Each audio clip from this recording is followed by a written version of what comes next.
Alors, Parashat Kitissa, la Parashat Kitissa est un peu divisée d'une manière irrégulière. Rien que pour vous dire, la division de la Torah n'a pas donné des divisions Rishon, Sheni, Shlishi. Il n'y a pas cette division dans la Torah. Dans la Torah, il n'y a pas. Dans la Torah, il y a des chapitres. Et même ces chapitres-là, ils sont pas numérotés. Okay?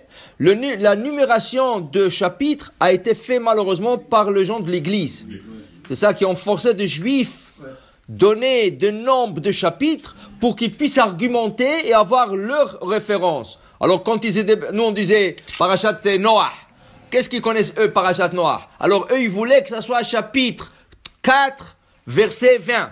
Tu comprends? Alors ça c'est eux qui ont forcé les Juifs pour le rabbin de l'époque pour qu'ils puissent argumenter avec les Juifs. Après le Rishon, Sheni, Shlishi, ça a été fait par un Hazan, on ne sait pas qui. C'était un Hazan comme ça qui voulait faciliter aux Hazanim de Shabbat où s'arrêter. Parce qu'il y a, pour s'arrêter dans la Torah, il y a des règles. Tu ne veux pas t'arrêter où tu veux. Okay? La règle est toujours, d'abord, fin de passage. Fin du sujet. Tu ne veux pas t'arrêter où tu veux. Okay? Alors, maintenant, il y a aussi des fois, je peux arrêter avant fin de passage. Okay? Mais il y a des règles à respecter. Quand il y a un fin de chapitre, je suis obligé, si je m'arrête au milieu du chapitre, 3 versets avant ou 3 versets après. C'est ça, pas moins que ça. Si tu veux t'arrêter avant une fin de chapitre, tu as besoin de respecter cette règle. Tu arrêtes 3 versets avant ou 3 versets après. Le raisonnement, pourquoi? Celui qui monte à la Torah ne peut pas lire moins que 3 versets. C'est le minimum. Si tu t'arrêtes moins que 3 versets, tu t'arrêtes à 2 versets avant le fin de passage. Le prochain, il va lire, il est obligé de lire au moins 3 et plus, mais celui qui va sortir au milieu, lui, il voit la fin de passage, il dit, le prochain, il va lire que 2 versets. Tu vas le tromper, il va penser que le prochain va lire que 2 versets. En vérité, le prochain, il peut lire plus. Mais ça va tromper celui qui le voit. Je vous donne un exemple aussi. À l'époque du Talmud, c'est pas tout le monde qui faisait la bracha sur la Torah. C'est le premier et le dernier. Le premier qui montait, il faisait la bracha Rishona. Le dernier, le 7e, il faisait la bracha Acharona. Le problème, c'était, les gens, des fois, ils écoutaient pas la première, ils écoutaient pas la dernière.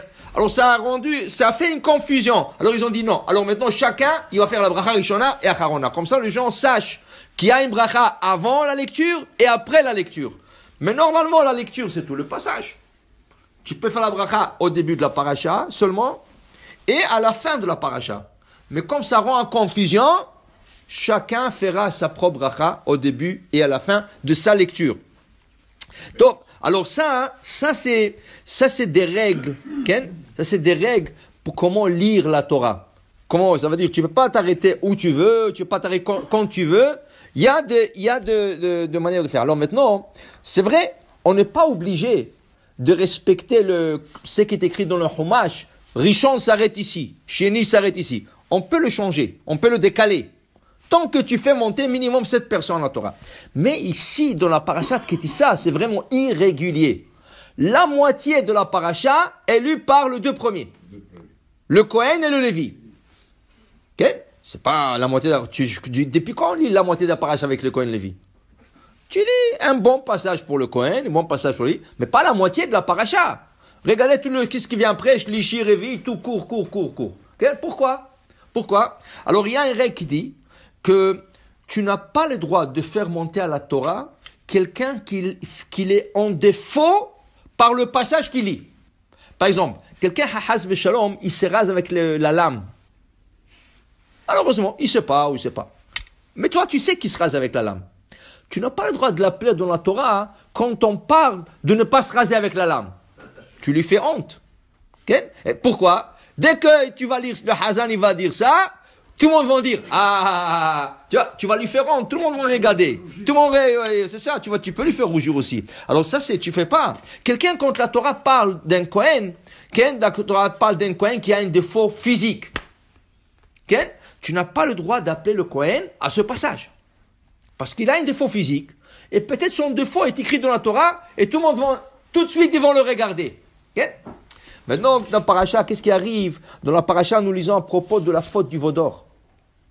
Et malheureusement, tout le peuple d'Israël a insisté directement ou indirectement. Le seul qui n'ont pas participé, c'est qui? Le Cohen et le Lévi. Et pourquoi le gars prend le Lévi? Hein? C'est dans le Lévi qu'il y a le... C'est ça.